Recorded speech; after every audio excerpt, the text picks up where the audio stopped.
आपल्या सोबत आहेत नागपूरचे जिल्हाधिकारी डॉक्टर विपिन इटनकर सर.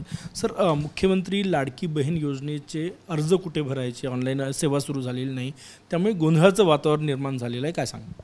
नाही, याच्यामध्ये जे यावेळेस आपण योजना लॉन्च केलेली आहे त्याचं रजिस्ट्रेशन कालपासून सुरू झालं आणि 1 ते 15 तारखेपर्यंत याचं रजिस्ट्रेशन होणार आहे. यासाठी शासनाने ॲपसुद्धा बनवलेली आहे आणि जोपर्यंत ॲप ॲक्टिव्ह होत नाही तोपर्यंत ऑफलाईन अर्ज आपण घेतो. त्यासाठी आम्ही 2 ते 3 लाख फॉर्म आम्ही ग्रामपंचायतीला काउन्सिल्सला आम्ही दिलेले आहे. याच्यामध्ये काही लोकांनी कन्फ्युजन क्रिएट केलेलं आहे की 15 तारखेपर्यंत अर्ज नाही केला तर अर्जच करता येणार नाही. ही फक्त फर्स्ट फेज आहे आणि हे अर्ज करण्याचं प्रोसेस कंटिन्यूअस आहे. त्यामुळे कसल्याच कोणत्याही महिलेनी याच्यामध्ये कोणत्याही एजंटच्या बली न पडता काही न करता सरळ आम्ही याच्यामध्ये प्रोसेस सुरळीत केलेली आहे.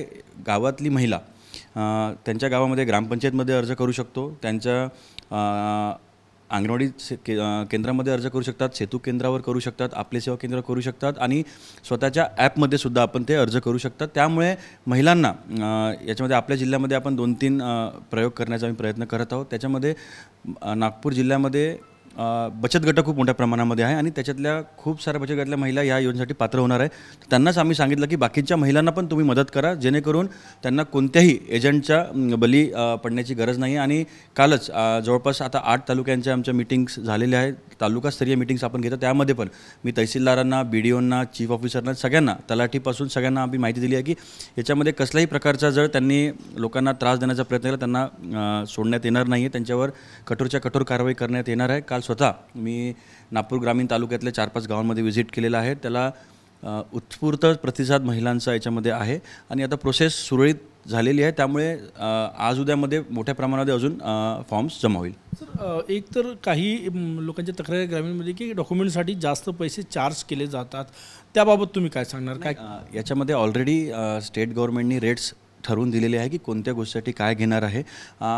त्याच्यामुळे जास्ती पैसे घेण्याचा प्रश्नच येत नाही. जर असं कुठे असेल तर त्यांनी तात्काळ कंप्लेंट करावी आणि आम्ही त्याच्यावर स्विफ्ट कारवाई त्या केंद्रावर किंवा त्या अधिकाऱ्यांवर आम्ही करणार आहे.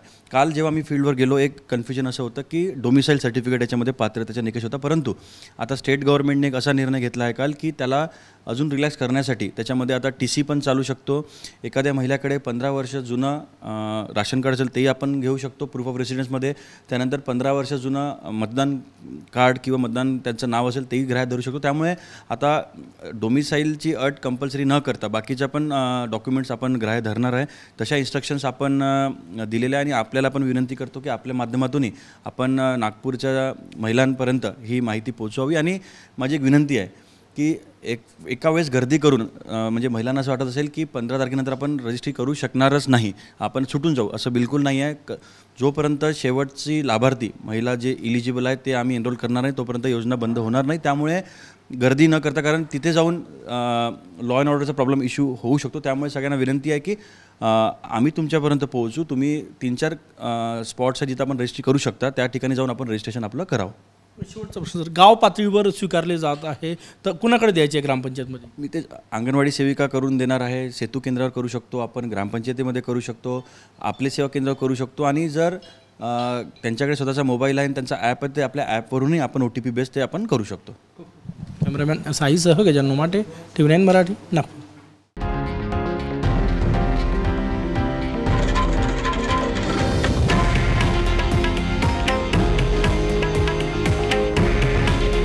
हे आहे देशातील नंबर 1 न्यूज नेटवर्क आणि आपण पाहत आहात TV9 मराठी. काळजी तुमची, हित महाराष्ट्राचं.